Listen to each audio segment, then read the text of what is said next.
Welcome to How Now, the podcast where we talk about how to live in the now.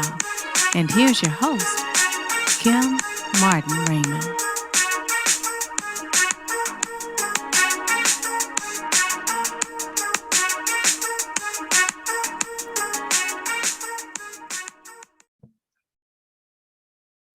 Peace and blessings, and welcome to another edition of the How Now podcast, where we talk about how to live in the now. I am your host, Kim Martin Raymond. I'm a minister, spiritual life coach, author, and founder of Redefining You, LLC, where I help my clients to realign themselves, mind, body, and spirit. Welcome back again to season 2 of the How Now podcast. And for those of you who are listening for the very first time, make sure that you go over to my website, www.hownowpodcast.com, select your favorite podcast platform and log in, look for a How Now ? Podcast and tune in and get a chance to see some of my shows in replay, and then be alerted for when our shows are airing each Wednesday at 8 p.m. Again, that's www.hownowpodcast.com. And you can also click on my link there for the How Now YouTube channel, where you can subscribe, like, and share there as well. So make sure that you tune in. We're happy that you're here. And for those of you who are listening to the show, you can't see the fantastic smile on the face of my guest. He is he is a dear friend. We hadn't seen each other in some time, but he is just a dynamic person. And the one reason why I had him come on, because in this season that we're in right now, one thing that's missing is happiness. The one thing that's missing is some people's joy. And that's something that's difficult to do when you're in a pandemic that we've been in for almost 2 years. We've had a lot of people that have had to make some pivots. They've had to make some pivots emotionally, socially, financially. And it's just been hard for people to find that source of joy in the midst of, what some people are considering chaos. And then you top that with the potential of war and things that are going on. It's hard sometimes to find that daily dose of happiness. But we're going to talk about that today. And as is customary with the How Now podcast, I'm going to have my guest to introduce himself at this time so we can dive right in. Oh, thank you, Kim. My name is Paz Simpson. Some people call me the happiness engineer. Yeah. Some people call me Mr. I Love My Life. But at my companies that I run, I am the LDP. We don't have a CEO, right? I am the LDP, which means the lead dream protector, right? Every business started off as a dream. So we protect both the dream and the dreamer, right? The dream being the business, the dreamer being the business owner. I'm a proud father of 4, 2 boys, 2 girls, and my first time being a granddad, my grandbaby calls me G Daddy because I am too young to be a granddad, right? We still have our youthful exuberance, right? So, it's been a beautiful, beautiful journey, though. But yes, that's who I am. I'm a gratitude consultant as well, right? Because one of the things we teach people is you cannot see the gift when looking through ungrateful eyes, and we are living in the gift of life. So there's always a reason for us to be grateful. That's right. So, That's right. Well, I am so glad that you are here, and it is so good to see your smiling face. And I really want to, dive in and talk about, being able to find that, because, gratitude is something that's, important, especially in this season. We have to find those things that bring us, peace. And that's one thing, why I even created this platform. I created this platform because I wanted us to find ways in which to cope. And COPE is the acronym for Create Our Peaceful Existence. How do we do that? How do we find that joy? So let's scale back a little bit and talk first about, things that you were doing prior to the pandemic. You had your hands in a couple of things that were going on. So let's talk about that. Then we'll kind of fast forward to, the pandemic. It's funny, right? Prior to the pandemic is when I was really supposed to release my book. We had, we were right there. We were planning out a whole tour, right? Like I was gonna hit the road, Right. and then the pandemic hit, Wow. and it really shifted, some of the things that we were doing. It really shifted the focus, on really paying attention to being responsible. So what we found out is in black, if you're black, Latino, if you're black or brown, if you're any of the underrepresented, because I don't, we're not minorities, right? Because the root word of minority is minor. There's nothing minor about us, right? So, so the underrepresented, what we found out was that when the pandemic hit, they weren't prepared to help us, right? And who is they? That's everyone. The government, the city, the Red Cross. They weren't prepared to help us, So we realized real early, either we help ourselves or we suffer, right? So when the pandemic hit, we shifted totally immediately to we take the hood is ours, right? We're gonna take care of the hood, because nobody else would. We're gonna take care of the hood. And when you're talking about we're gonna take care of the hood, we're taking care of everything that they need. First of all, safety. Right. We were the first city in the United States where the Bloods, Crips, and Latin Kings all worked together. During the pandemic, I had our Bloods, Crips, and Latin Kings all working together. Together they passed out over 250,000 diapers across our city. They provided food relief in food deserts, delivered food right to the doors of our most needy people, and they provided the protection, because a lot of times, the police ain't coming where you think they need to be. We actually in our city we took care of every fire victim during the pandemic, to the point where the Red Cross started coming to us.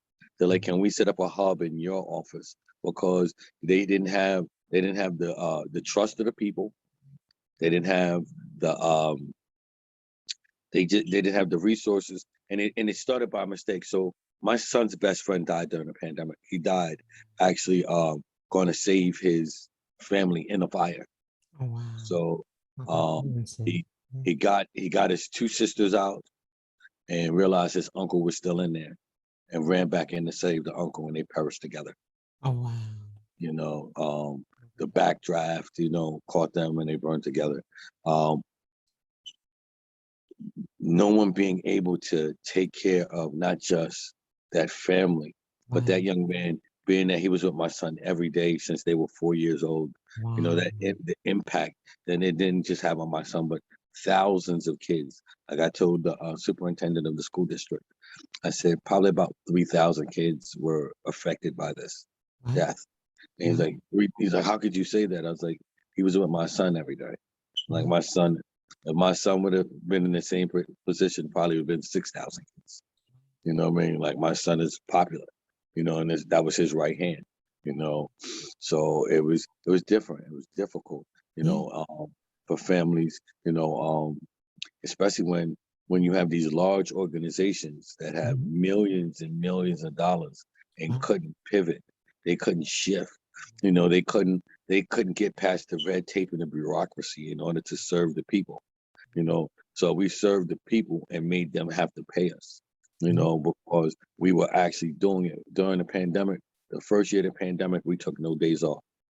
Wow. My staff took no days off. We worked 7 days a week. Some of them worked, 10 to 12 hours, 7 days a week, making sure that people got the food that they needed, like I said, the diapers that they needed, whatever was missing in your home. If you called our office, it wasn't missing. We lost you for a minute.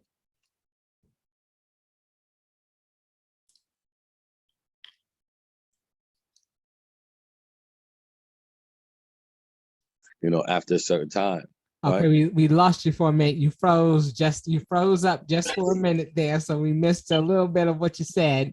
Okay, no worries. I said, in my city, can you hear me now? Are we yes. good? Yes. I said, in my city during the pandemic, they wanted people to, get passes after a certain time to move around in the city. So what I told the gang members, I said, y'all want to move around freely? I want to move. They're like, yeah. I'm like, well, I need you to help the community. Like, I'll get you a pass. I'll walk into the mayor's office.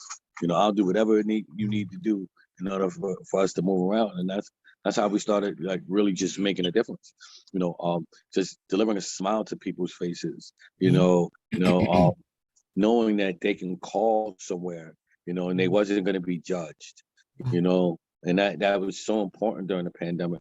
Because I run an anti-violence program. Actually, I don't run an anti-violence program because anti-violence means you're going to bring more violence. Anything you speak that word into existence. So I run a pro-peace program. But it's labeled by the state as anti-violence, right? But I run a pro-peace program, and in doing that, one of the things I always tell people is that rejection is violence. Like, we're always trying to end gun violence and the violence against our kids, but we don't end the structural violence that lead into it.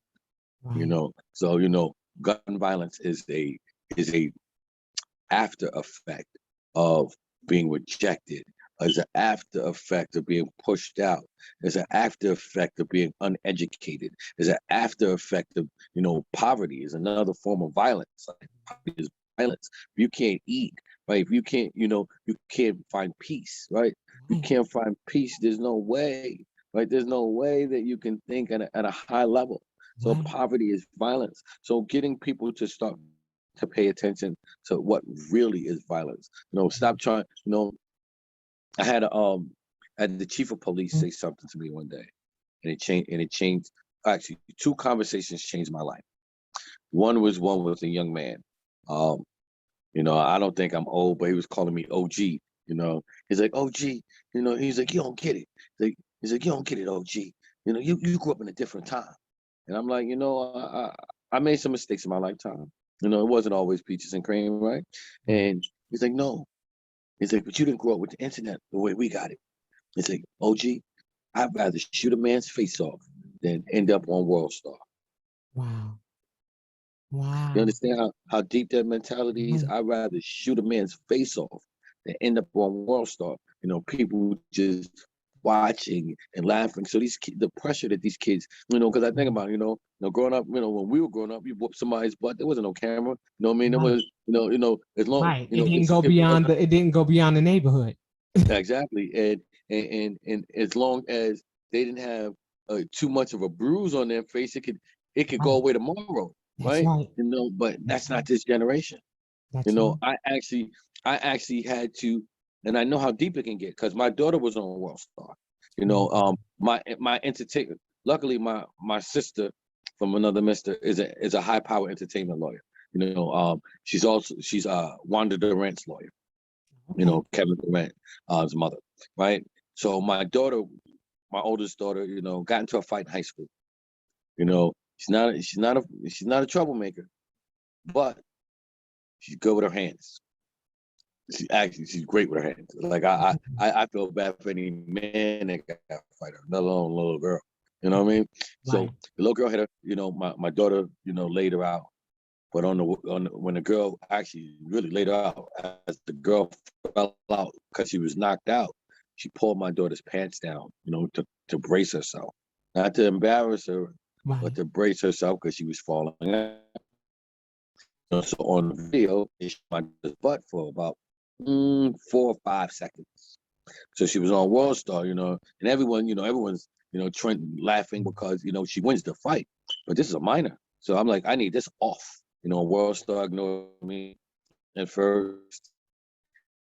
I had my lawyer cease and desist letter. The thing was off that website in less than 2 seconds. Because now because she's a minor, and we will sue. But that conversation when I'd rather shoot a man's face off than end up on Wall Street. And then the chief of police said to me in my city before he moved on to another city, he said, your generation listened to drug dealer music that motivated you to want more. This generation listens to drug user music that motivates them to want to kill themselves. Wow. Like, like when and when you really think about like the music that they listen to, it's so depressing, and we live in a vibrational world, right? For for you to even hear when I'm saying when you have this, you don't really hear, you hear vibration, right? So if they're lowering their vibrations, which is lowering their inhibitions, right? Which is increasing the rate of suicide in the Black community, because they used to say that suicide doesn't happen in the Black community. We know that that was a lie, but it was a lot less common as it is now, right? Because the music sings songs of suicide. So you think about how powerful the words are, right? Words, in the Bible it says, no word comes back right? No word comes back unanswered, right? So if you sing a song, right, that, about your own degradation, right, about your own misery, about your own defeat, you're actually calling that into existence, right? I am a part of I am because I am, right? Our Father is the great I am, right? So it's important that when we say I am, that it's always followed up by something positive, something powerful, right? I am blessed and highly favored, right? I am living the dream. I am living in the now, right? In the present, right? And if we look up the word present, right, one of the meanings for present is gift. That's right. So I'm living in the gift. That's right. That's right. I So, love that. so getting people to understand, right, what the gift is. And I tell people, you are experiencing two miracles every moment of your life, right? At least two miracles, right? So what are these two miracles, right? Life and breath. Life and breath. If you have nothing else to be grateful for, right? And be grateful for life and breath. Because if you think you can live without them, try it. Try to stop breathing and see if you can keep going. Right? Try to die tomorrow and see if you can come back today. You know what I mean? See if you'll come back today. Not gonna happen. Right? Not gonna happen.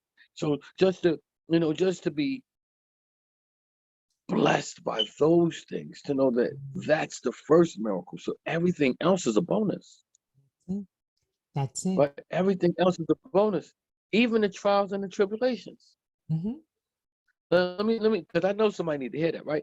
Everything else is a bonus, even the trials and the tribulations, right? Today's scripture, I have to give it to you because I like I said, I lead a prayer line 6 days a week, right? So, and because it's so poignant to where we're at right now, so it says, and we're in 1 Peter chapter 5, verse 10. And the God of all grace, who called you into his eternal glory in Christ, after you have suffered a little while, will himself restore you and make you strong, firm, and steadfast. Right? So even the tests, right? Even the tests are part of the blessing. Right? But if we only look for, right, the pot of gold at the end of the rainbow, we forget to see how beautiful the rainbow was. That's right. That's right. That's right. I love that. And what you're saying, like I said, is very profound. The one thing that I definitely want to say, you spoke about my city, but you didn't tell them what city it was. And we have to get that in there because we both have roots in that city that you're talking about. So right now, I'm born and raised in Harlem, but the work that I'm doing in Allentown, Pennsylvania. I'm doing the work in Allentown, Pennsylvania for a number of reasons. First of all, Allentown, Pennsylvania is the head of the Northeast. So it's 2 hours out of New York, 45 minutes out of Newark, an hour out of Philly, 2.5 hours out of DC, 3 hours out of Maryland. So this is also where the FBI Northeast headquarters is at. So if the FBI is going to stay here, I need to be here too. Right? And then nobody from Allentown is from Allentown. So the effects that we're making with the gang members that we're doing around reentry, that ripple effect, goes back to New York, goes back to Newark, goes back to Baltimore, goes back to Philly, because those people will go back to their original homelands, right, wherever they were born, and tell their people of the success that they've had.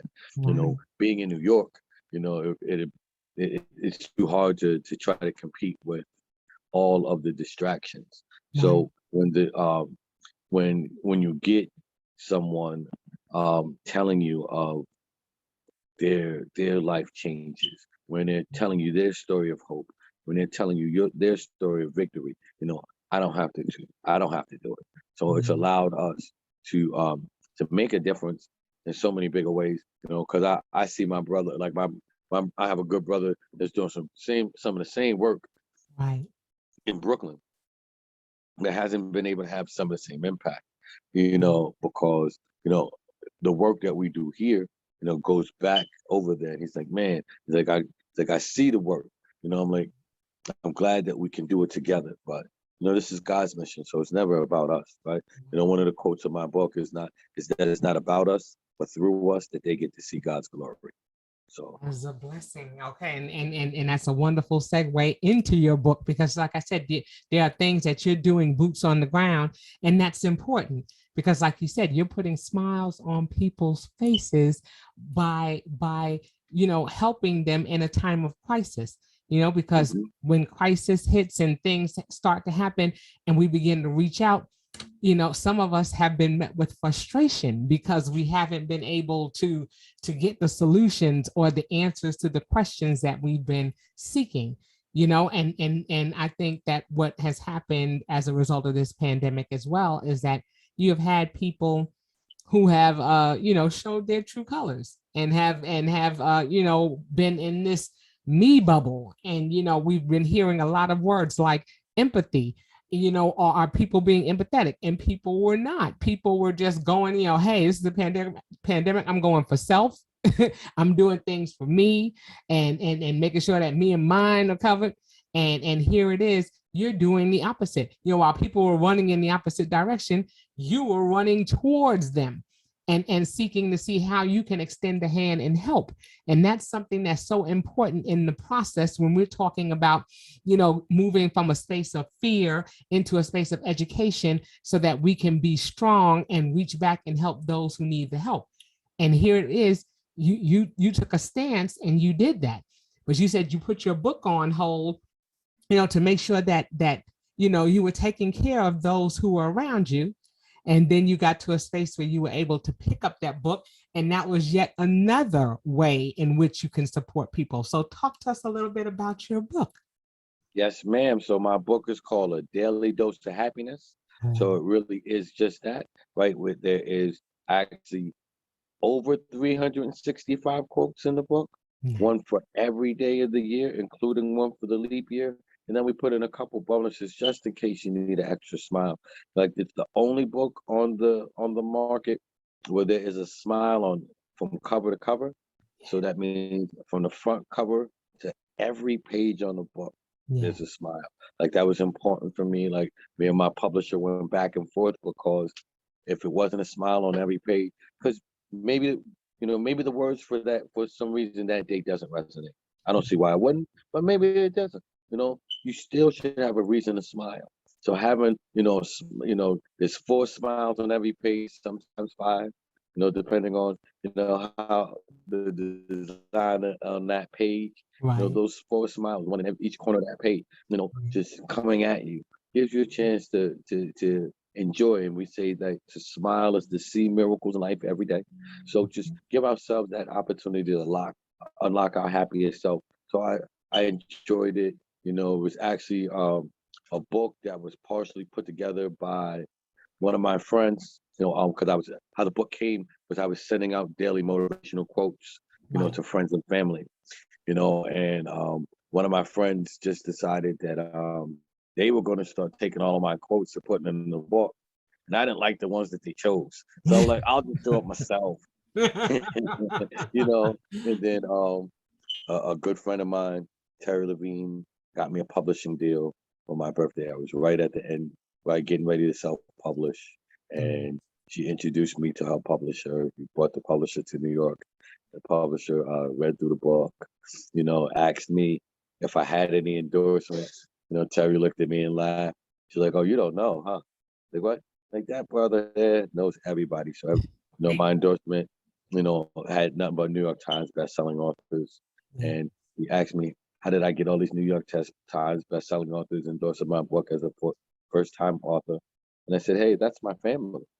He's like, but they're all white people. I was like, hey, that's still my family. Because what they all were people that I prayed with or prayed for.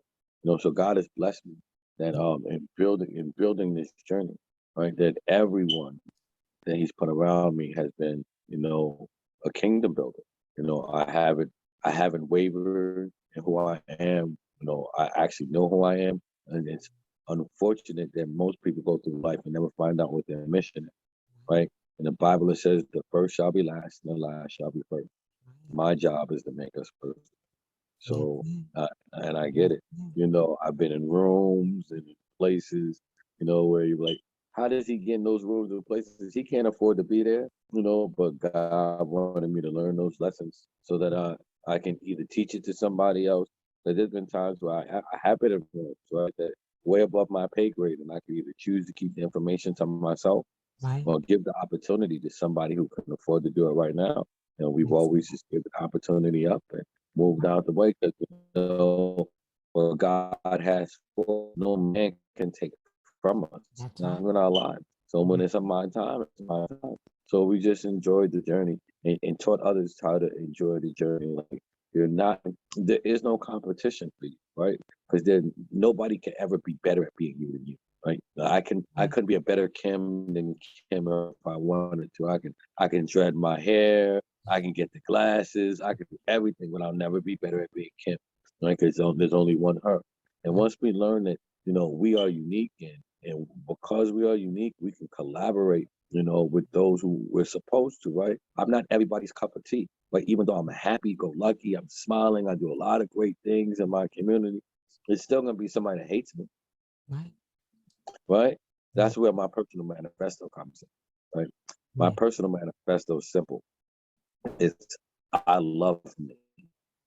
I'm worthy. Some people may not like me, but I don't care because the people that matter will be glad that I'm here, right? The people that matter will be glad that you showed up, right? There's always going to be somebody that's going to hate you, right? But the ones that matter, they're going to be glad that you show up. They're going to be glad to support you. They're going to be glad to lift you up. But if you don't show up, they'll never find out who you are. They'll never be able to push your dream forward. So we have to be able to push past our fears to know that, fear has two sides, right? Fear, when it's backed by doubt, it's appearing, right? You'll psych yourself out and then thinking, that monkey is a gorilla, right? Because it's false evidence appearing real. Or if it's backed by faith, it will make you face everything and rise, right? So which one do you want your fear to be? Do you want to face everything and rise? Because we're all going to have fearful moments, right? To act like we never have fearful moments would be to deceive ourselves, But there's a difference between fear and danger, right? It's dangerous to pull a loaded gun in your mouth and pull the trigger, right? That's dangerous, right? It's not dangerous, to go after your dream. It's not dangerous, to speak your mind. It's not dangerous to share your truth. It's not dangerous to tell the world not only who you are, but whose you are, right? That's not dangerous. But we have to be willing, right, to step into our greatness, right? We all are superheroes. So one of my favorite movies, right, is Keenan. It's an old movie by the Wayans brothers. Actually, it was the first movie by the Wayans brothers. It's called I'm Gonna Get You, Sucker. Yes. Remember I'm Gonna Get You, Sucker? Yes. Right? So that's one of my favorite movies. And the reason why it's one of my favorite movies is because at the end of the movie, Jack Spade is told, he said, every superhero needs a theme song. Right. Right? We're all superheroes. So what's your theme song? Right? I have a theme song. Like I hear DJ Cool sometime, right? I'm the up in right when especially if I'm walking into a new room and nobody may not know me. Like, what's your theme song, right? What do you hear in your head that allows you to feel as great as you should be? Right? Because our self-talk is either one or two things. Right? Our self-talk is either positive or it's negative. Right? Either you are your biggest cheerleader or you're your biggest bully. Right.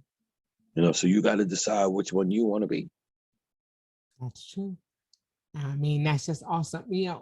My thing is, you know, you come from the same hometown that my parents were born and raised in, and like I said, in Harlem, New York, and that's it's just people think about Harlem and say, oh, it was love, it was this and that, but everybody has had a different experience.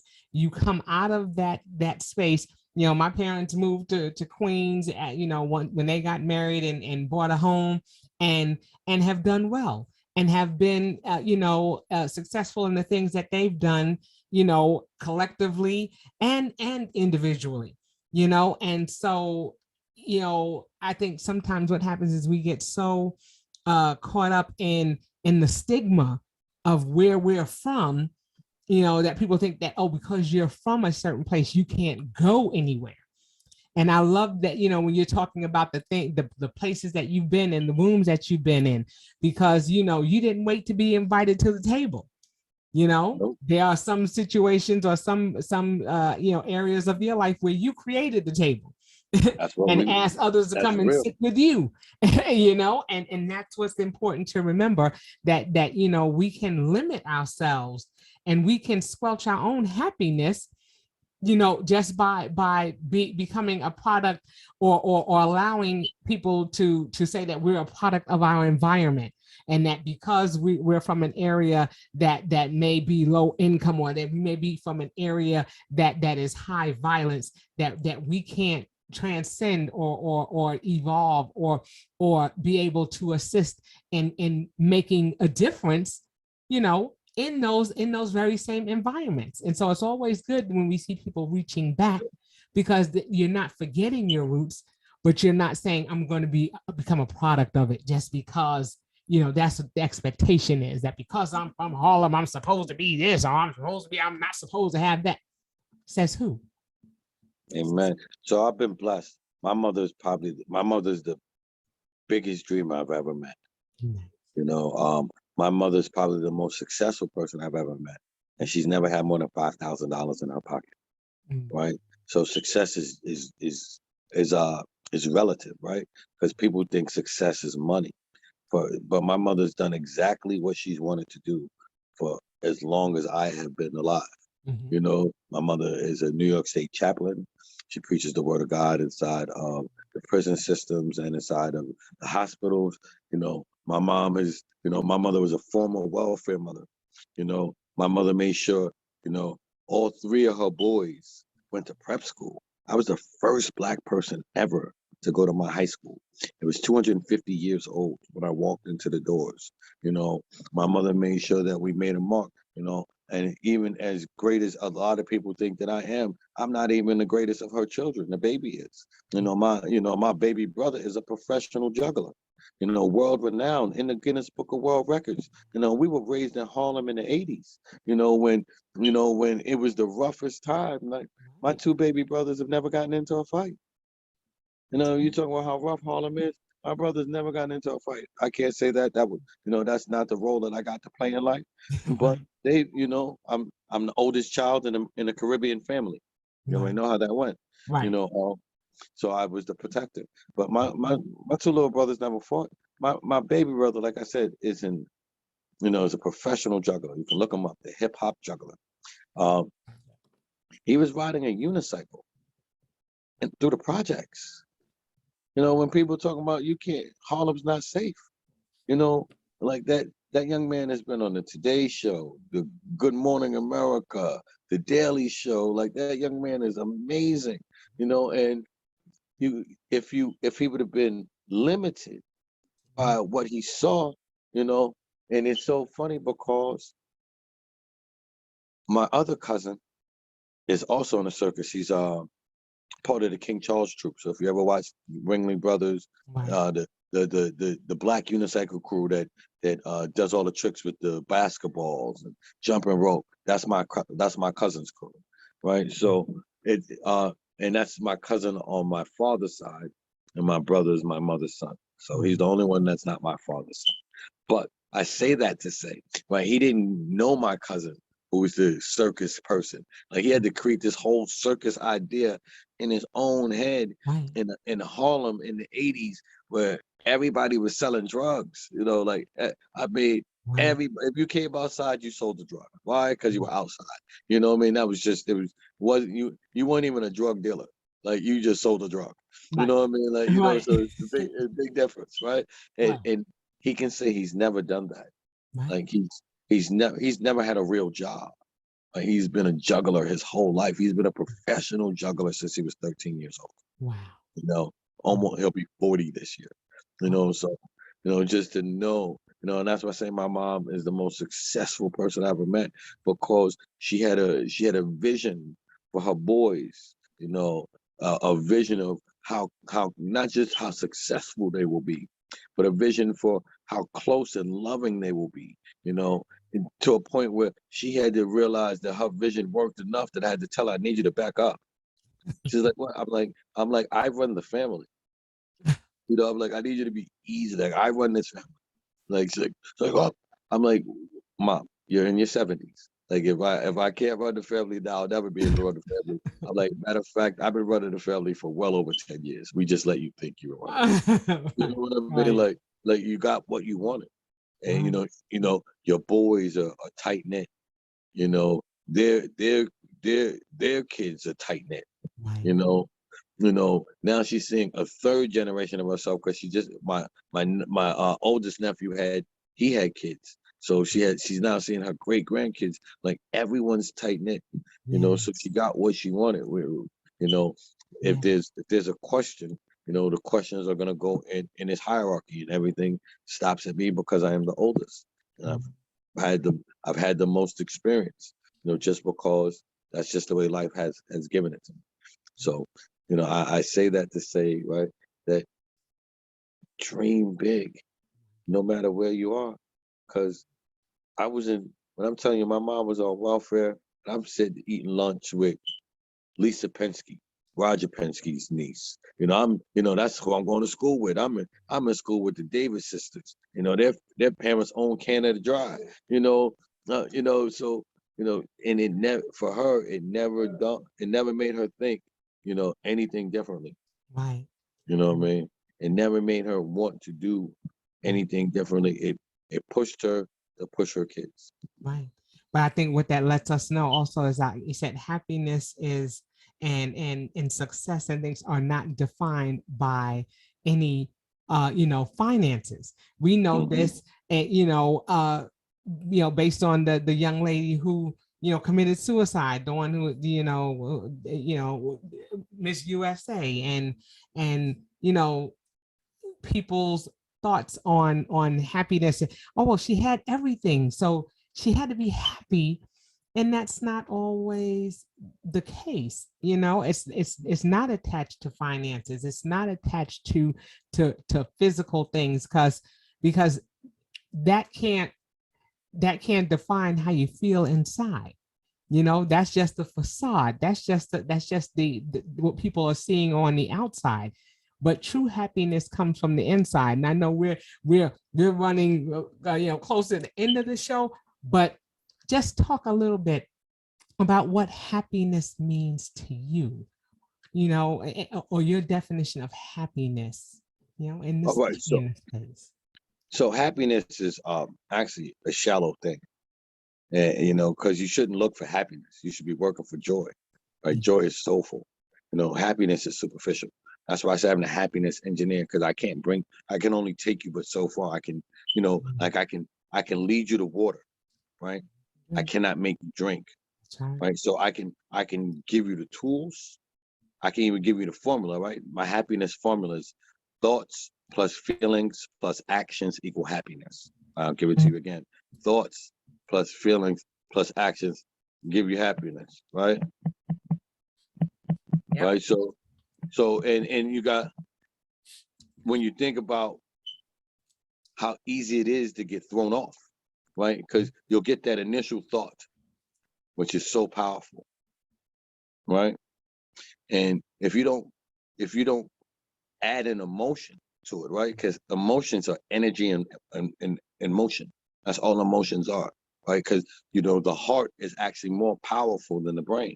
And it's a bigger magnet. So thoughts plus feelings, you got to feel like you can do it, And once you get there, if you don't actually take action, you see that's why most people find themselves miserable, because God gave them an inspired thought.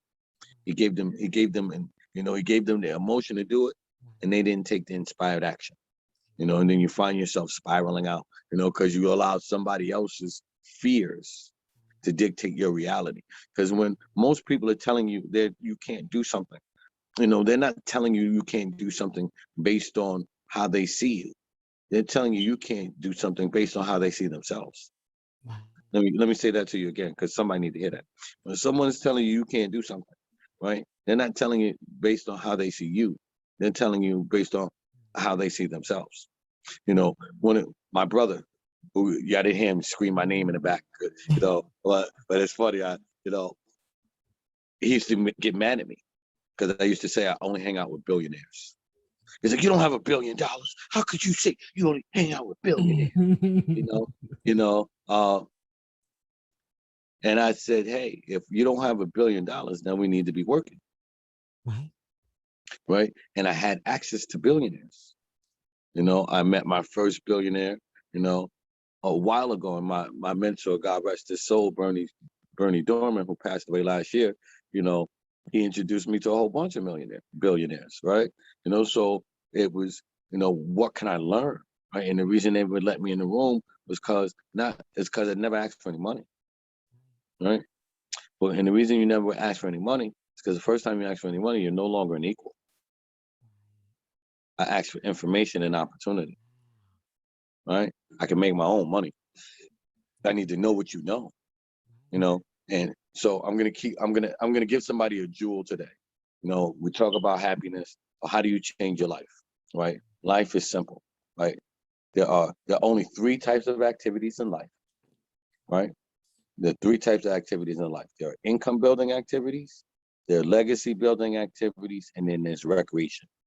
Income building activities that will equal some kind of money within 24 to 48 hours. Legacy building activities are things that are going to allow your name to live longer and stronger, or is a longer term income building activity. So if it takes you more than 2 to 3 days, but you are working towards that end goal, that's a legacy building activity. And then there's recreation. Recreation does not always mean you're having fun. Right? If you're sitting around gossiping with your friends, that is recreation. If you're sitting around watching television with your hand down your pants, right, that's recreation. So you're gonna get what you, if you're sitting around reading a book, right, watching a YouTube video, watching, Sister Kim's podcast to get some good jewels, right? Yes. You're gonna get what you put in. Right. So recreation. So those are the 3 activities in life. But the 2 most important things in life, right, is information and relationships. Information and relationships. The great Gene Landrum, who's the founder of Chuck E. Cheese, said to me one day, he said, your truth will become a lie the more enlightened you become. Your truth will become a lie the more enlightened you become. So the more you know, the more you question, the more you question, the more you grow. Right? And then, so information, and we're not just talking about useless information, right? Because I got a lot of useless information in my head. That's why I hate that college makes kids who want to be engineers do general studies. It's useless. Information. When we're talking about information, we're talking about applied information.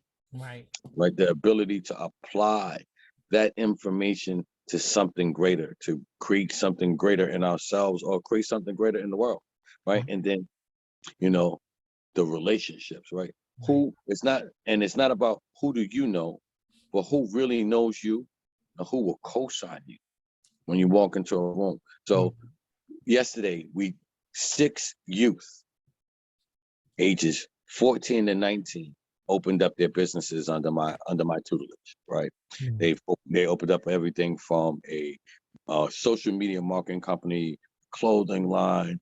This one little genius has a nail company that's going to revolutionize the market. It's crazy, and she's only 16. But I say that to say, right, I told the kids the relationships in the room.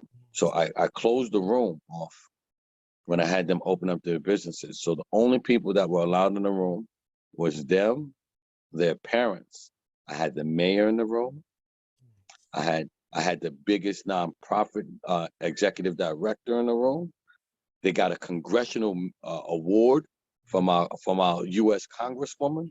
So we had people in the room that not only can help them earn money, but actually can walk them into other checks. You know, so relationships. Who will co-sign you when you walk out of a room? Who's gonna say Kim is amazing, right? Who's gonna when you're not around? Who's gonna scream your name, right? A lot of opportunities have happened for me, not because I'm the best person in the world, because there's always gonna be someone better than you if you think that, right? If you think that, there's always someone better than you, right? I've had a lot of opportunities because I have great relationships. Yeah. That's right? And how do you create great relationships? Serve. Let me keep it that simple. How do you create great relationships? Serve. Yes. Serve someone else. You know, the first question I ask anybody when I first meet them, how may I serve you? Look at that. Right? And that's unexpected because people are so used to people just starting to talk, and they begin to talk about themselves and all the things that they've done and the accomplishments that they've had. And here it is, you're extending your hand and saying, how can I serve you? That's amazing. Right? And that question has opened the doors for so much. Yeah. You know, how may I serve you? You know, I've had people fly me across the country so I can serve them, right? Because I'm not paying to serve you. You know what I mean? But how may I serve you? I've had people, open up real doors because they know that I genuinely wanted to help. That's it. You know, and one of the quotes of my book, right, is a helping hand is never afraid to ask for another helping hand. That's it. Right. So if you're already helping someone, like, because you're not going to ask for help for yourself, right? Not unless you're so selfish, egotistical, or just cuckoo, right? Most people aren't going to do that, right? You know, you'll feel more comfortable asking help for someone else. So if you are a helping hand, so if I ask somebody now for $1 million, I'm not asking for myself, because I'm actually working on a project to, have our youth have $1 million put aside for them. So as they start their businesses, they actually have working capital. But, so a helping hand is never afraid to ask for another helping hand. So if you want help, help somebody else. Yeah. Yeah. Like you said, there's no other word to say but serve. Serve. Okay. You have dropped some nuggets on us. I hope you all, either whether you're listening to it in the replay, make sure that you're taking notes and that you're educating yourself and putting yourself in a space of learning so that you can grow. And you have just shared so much with us. Okay, so what I want to do two things before we go. Absolutely. The first is tell people how you are living in this now, how you are navigating in this space. We already know one of those ways is serving. But what else is something that you're doing in this now? Oh, I only do one thing, right? Be the blessing. I love it. Be the blessing so you can be blessed. I am the blessing. Like when I walk into a room, I know that I'm giving something, so I'm getting something. I'm giving something, so I'm getting something. I don't know what God gonna give me, but I'm getting something. You can go. It's like remember when you got the Cracker Jacks back in the day, Yes. right? There's a prize inside the Cracker Jack box. Right. I just got to get to it. Right? That's right. I gotta give. Right. So how do you get to the prize inside the Cracker Jack box? I gotta give to it. Right. That's right. I gotta give to it, and then they open up the prize inside the Cracker Jack box. It. So I be the blessing. So and that's in so many different ways, right? Yes. We started our nonprofit. So during the pandemic, I was running a nonprofit. We had we didn't see eye to eye. Our missions changed. He wanted to serve one way. I needed to serve God's mission. So I started my own nonprofit. So our nonprofit is named One Big Smile, Yes. right? So and SMILE stands for Seeing Miracles in Life Every Day. So that's a way where we empower youth and families. So we say E plus E plus E plus E equals the large E. So education plus employment plus entrepreneurship plus emotional support equals empowerment. So that's what we focus on with One Big Smile. So that's then we also have our for-profit and being a blessing that way, which is Joyful Funds. We're getting ready to launch that site, which is amazing. So no matter where you are in business, you now have a helping hand. Whether you're just starting out and you need mindset training, whether you need access to business credit, whether you need access to business loans, whether you want to learn about cryptocurrency, everything that you need to build a business is there. At every level, whether you're starting, if you're just starting out in business and don't know where to start, we have a partnership with Home Business Academy, HBA, which is beautiful. $25 a month, you can start your own business, and be surrounded by other God-loving, God-serving people from all around the world. So we have so many different ways. So just living as the blessing. My brother just started a publicly traded company, which is called New Empire Acquisitions, where I sit on the board there. So we're going to be opening up some major properties to be able to, end some of the degradation and the poverty in certain cities. So I thank God for just being a blessing, right? Right. I absolutely love that. And just like you said, you're providing the things that you said that people need, that information and those relationships. Yep. And that's important. That's pivotal. And you're not only telling people about it, you're providing it for them as well. Yes. I don't know about y'all. That makes me smile because I'm like, yes, that's that. You're not just saying go out there, go that way. Good luck. You're saying, okay, this is the way you need to go, and let me walk with you to help you get there. Amen. And you think about it. So, and it puts us in a position where we no longer have to compete with anyone. So my sister Kim, she's talking about her consulting agency and all the work that she does with her people. You know what I mean? They need the services that I have. They're going to need one of them. Even if you don't want to send them to the website, I have access to the brother. I know what the website is. I can now offer those services to my people. You know what I mean? Now I have another avenue to earn some money with my people or for my people with my brother. I don't have to, or you can send them to the site, however it makes it easier, right? It's so because when we're building business, the hardest part about building business is, not knowing what you don't know. So my mentor, George Fraser, says, the wisest man in the world knows. He knows what he knows. He knows what he does. He knows what he knows he don't know. But then he knows what he knows he don't know he don't know. Makes sense. Right? Because there's a don't know we don't know yet. There's always one, no matter how smart you are. I read tons of books. I study all day, because I enjoy it. And I still don't know anything. There's still some things you learn from your womb to your tomb, they say. There's always something you don't know. Yeah. All my kids are entrepreneurs, so I get to learn from them all the time. Like there's so much I don't know. And if we empower our babies, right? And I'm gonna say this for the parents. Stop buying your kids things you've never had. Teach them things you never learned. Right? Let me say that for you again. Stop buying your kids things you never had and teach them things you never learned. Right? Teach them the things that they should have done. Like my kids own businesses. They're 14, 15. You know what I mean? They own businesses. Like, you know what I mean? My daughter's negotiating with the mayor at 14. You know what I mean? Like, because I'm teaching them things I've never had. You know what I mean? Like, she wanted a pair of Uggs. I said, Ugg? I'm not buying that. You know what I mean? Ugg.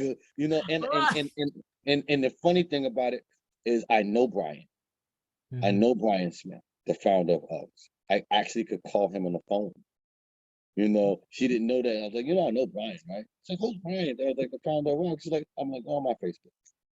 On Facebook. She's like, Dad, you really do? I was like, and she's like, you got a picture with him? Uggs, right? I told her, if you want Uggs, you got to earn Uggs. Right? But then we also teach them financial responsibility. So you can't earn $100 and just buy Uggs. You know what I mean? You got to earn $1,000 to buy Uggs. Because you can only spend 10%. There you go. You know what I mean? So, as parents, the greatest thing that we can do is empower our kids to win. You know what I mean? The school system only teaches your children how to be good workers, and how to read and regurgitate, right? That's just spit out what they learn. You're right. That doesn't teach them how to learn or teach them how to think. Right. You know, that's our job. That's right. And if you don't have the capacity, find someone who does that you trust. That's right. Right? You know, because it may not be you, right? Right. You may not, you know, there as good as I am, my son doesn't learn from me well. So I have to put buffers inside, you Right. know, in between us. It's still the Right. same information, you know, but I understand because I'm dad, you know, and he's trying to find his way. He rebukes what he's learning from me, you know. Right. So I just let a gang member tell him the same thing I just said, you know, because Right. you know he feels like he's 15 now, so he needs to be tougher than he is, you know. Right. You know, one of the gang members told him, you know, why don't you just be smart, right? Like you're smarter than I am. Like, and you're half my age, you know. Like he doesn't, but he's still, for him, his resume is so great that it hasn't sunk in. Like he's been giving speeches since he was 7 years old. He's held captive audiences as large as 1,500 people. You know, talking about things outside of his comfort zone. Talking about economic disparities in his school district. Right. You know what I mean? So he doesn't understand his own power yet. So I get it. You know, so we enjoy it and we allow him to find himself. He just actually just signed a new deal. So he's the brand ambassador for Abundant ASF. So, you know, so I'm very happy for him. You know, I'm happy for Abundant ASF. That's a, you know, great affirmation line. So yeah. But that's it. What we're doing is, like you said, your legacy building, and Amen. that's a beautiful thing. And just like you said, it's not just about happiness; it's about joy. And when you know, and when you learn, and when you can build like that, that's where that personal joy and that empowerment and that satisfaction comes in from. It's not something that's superficial. Like you said, you can lead someone there, you can lead a horse to water, but you can't make them drink. And I mean, I've been saying that over the last couple of days. So it's funny that you said that too, because it's just like, okay, you can take people there, but then it's up to them to take the onus Mm-hmm. to you know to embrace that and make it their own and build you know those feelings on the inside, like you said, in the heart, you know, thinking it, having it in the heart, and then executing it. That's where we need to go. So, you know what I'm saying? We've just learned so much. So finally, tell people how they can get in contact with you and where they can find your book. Oh, no worries. So depending on what you're looking for in life, right? So if you want me to help you as far as your personal development, if you want me to help you in your journey of finding your inner peace, if you want me to help you in going from happiness to joy, you can go to myhappinessengineer.com, right? And you can get the book there. We have daily, all kinds of daily quotes and stuff. We have a community that we're building there. So you can go there. Now, if you're in business and you need support in building your business, or if you're thinking about starting a business and want support in growing and starting your business, you can go, by the time you see this, it should be live. So you can go to joyfulfunds.com. That's joyfulfunds.com. And we'll be able to help you there, you know. And if you're just somebody who is just struggling, right? And life is not giving you everything what you want. You know, one big smile is coming. So look out for the One Big Smile website. You know, we're doing some great things, you know, for all kinds of families, you know, because it's not all like money's just a tool. So just finding out, you know, what it is for you to create your sense of hope, your sense of belonging, and your sense of agency, that God-given ability to make decisions over your own life. Right. Okay. So again, that is www.myhappinessengineer.com. If you're looking for personal development, happiness to joy, talking about things on a personal level. And then it is joyfulfunds.com, right? www.joyfulfunds.com. If you're looking to build a business, you know, so I mean, definitely check them out. Make sure that you go and get a copy of that book. Mine is on the way. You know, I want to make sure Yes, that mine gets autographed. So, you know, I got to be in the yes. room to get that. So Yeah, I'm out. we'll make it happen. We're We'll gonna make it make that happen. happen. Yeah, definitely. We're You gonna know, make that but happen. yeah, I tell everyone, right? Uh-huh. Here's the last jewel I'll leave you with, right? Feeling blessed and feeling stressed are both choices, but only one of them feels good to your soul. That's right. That's right. Well, you heard it here. And with that, we will thank you for this another edition of the How Now podcast. And until we see you all the next time, I say peace.